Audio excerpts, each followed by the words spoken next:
Hi, and welcome to The Lamp in the Library. I'm Graham. I'm Kim, and today on The Lamp in the Library, we wanted to share a second channel that we started called My Mom Thinks I'm Cool. And on this channel, we're sharing film, music, and television that we love. And oftentimes it'll be highlighting things that we think deserve a bit more attention, maybe aren't as watched as they could be or listened to as they should be. For example, we recently watched and discussed a well-regarded but less known James Bond movie, and you can watch that now. Hi, welcome to My Mom Thinks I'm Cool, a channel where we share the art we love, be it film, television, or music. This week we're going to be talking about the James Bond film, On Her Majesty's Secret Service. So I have seen many of the James Bond movies, and there aren't very many. Yes. But in my entire life I had not seen On Her Majesty's Secret Service, and that's because it kind of had a bit of a bad reputation. I heard the guy who played the Bond only played it once, George Lazenby, and it just sounded like too much of a departure from the spirit of the Bond series, so I steered clear. But then I learned that it's the only James Bond film that references Christmas at all. So I wanted to watch it back at around Christmas time because I was like, it's a Christmas Bond movie. I must see it. So we watched.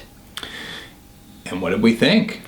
I really enjoyed it. I thought it was a real fun romp, and I really enjoyed all the winter scenes. It definitely seems like maybe it's a bit of an advertisement for Winter Olympic sports because it just has so many winter sports in it, but the action sequences are really well done, and I actually really enjoyed the actor playing Bond. He wasn't overly schmarmy, but still there was the humor to it because I personally like the Bonds where he does have more of a sense of humor than taking it too seriously because it's kind of silly.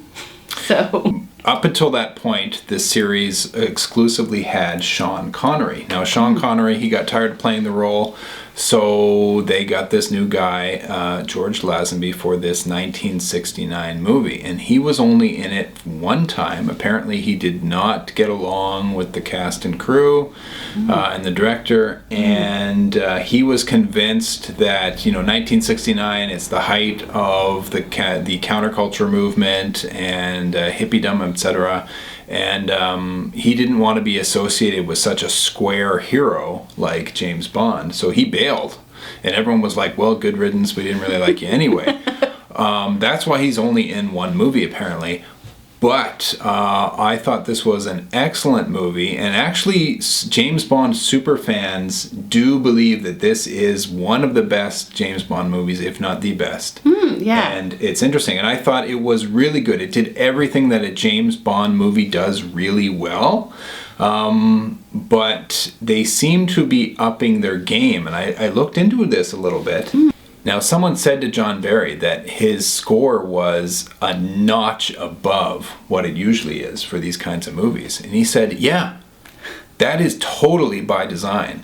And everybody stepped up their game for this particular movie. It had a better story, a better cinematography, better music, etc. And it's because Sean Connery dropped out.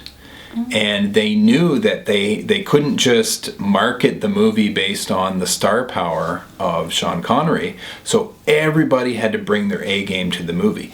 That's why it's so good. It's too bad they don't bring A games to all the movies. All the time. But everything comes together in this movie. It is a lot of fun. It's a really fun James Bond movie. Definitely one of the best. It definitely stands out. Yeah, definitely. I think we should note, James Bond movies are always kind of long, and when we watched it, we actually watched it over 2 nights. So we watched, like most James Bond movies, they can be clearly broken into 2 parts. And we watched the first part, and then the next day, the next part. And I found that was actually the most enjoyable way to watch a James Bond film I ever had, is just break it up. You don't have to watch it all in one sitting. True enough. You won't get lost. No. So this is a Christmas movie, heartwarming, so gather around the hearth around the holidays and view this movie. But you might bring a tear. You're right. You're right. It has an actually moving story. Yeah. Mm-hmm. So I do believe that this is one of the best James Bond movies in the series. I regret waiting so long to watch it. Don't listen to the detractors. This is a fantastic James Bond movie. It could have stopped after 1969.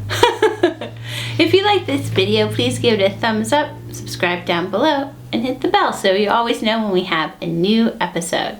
Thanks so much for watching.